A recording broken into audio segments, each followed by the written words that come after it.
He put the fancy in country music. Yeah, we fancy like Applebee's on a date. Walker Hayes' viral TikTok video amassed nearly 40 million views and nearly 100 million on YouTube.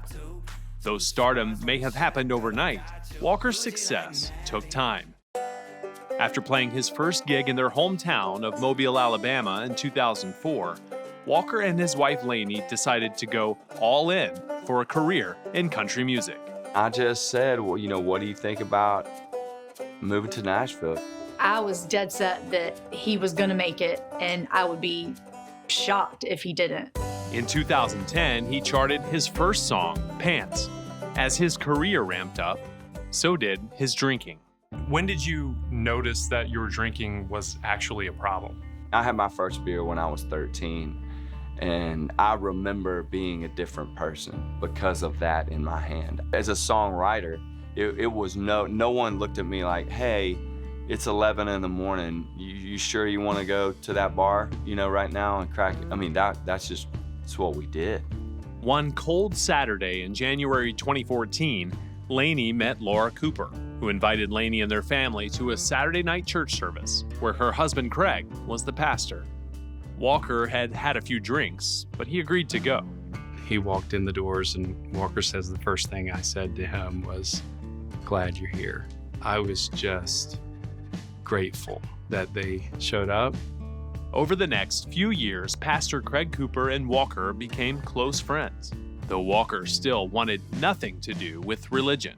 You considered yourself an atheist. Yeah. What did you specifically have against Christianity? My dad was a former music minister before he was a real estate agent. I saw a lot of hurt in that church. In 2015, Walker lost his record deal and had their family van repossessed by the label. Discouraged about his career and with 5 kids at the time, Walker began working an overnight shift at Costco. That's when Craig decided to give their family van to Walker. Their unconditional love, it was so different from what we were used to. In 2016, Walker signed a new contract with Monument Records. The next year, he wrote and recorded a song called Craig. But Craig, I get it. So now he can't walk on water. Craig had been dealing with his own discouragement in ministry. The song affected him deeply. It's one of the greatest expressions of kindness that I have ever received. And it hit right at the heart of what's most important to me, and that's my relationship with Jesus. And I felt God himself like singing over me through my unbelieving friend. Wow. One day, Walker surprised Craig with a thought. Walker said, "I will believe there's a God if I could stop drinking." So he just started praying that God would take the desire for alcohol away from him. And boy, he did.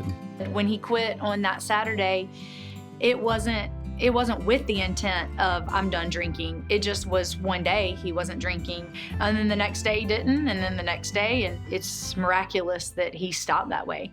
In 2018, tragedy struck the Hayes family as their daughter Oakley died shortly after birth. I found myself screaming at a God that I didn't believe was there. I would stand out in my driveway and just yell at someone. That was a confusing point, in my life. I had prayed previously, Lord, to do whatever you need to do to draw him to you. And so I had this, I'm like, oh, Lord, is that what you had to do? And that was hard. Oakley's death caused Walker to desire a change. That had a lot to do with my despair, my desire for a cure for myself, from the disease of me. Walker told Lainey he craved transformation and rest. I went and got a Bible and just started reading and reading and reading. The kids and I would come downstairs in the mornings. He was usually the first one up, and he'd be sitting at the end of the kitchen counter reading the Bible, and it was amazing to watch. The transformation and the power of the Holy Spirit through him in that season was it was incredible. Walker had given his life to Christ and couldn't wait to share the news with Craig. I said, I believe. And I said, you believe? What do you believe? I believe it all. It's like, are you telling me that you believe that Jesus is the Son of God and that you want to live your life for him? And he said, that's exactly what I'm saying. I was like, dude. Together, Walker and Craig have written a New York Times best-selling book, Glad You're Here, about an unlikely friendship and the love of God. Currently, Walker is headlining a tour. He hopes his life proclaims one simple message. I'm sure if you look on my Instagram right now, there's a lot of people that say things like, oh, I want a family like that. And that's not what I want to say. And I'm sure there's a lot of people that look at my life and say, oh, if I just keep on going, my dream will come true. And that's not what I want to say either. I wish my life said all I ever want is just Jesus. That's it.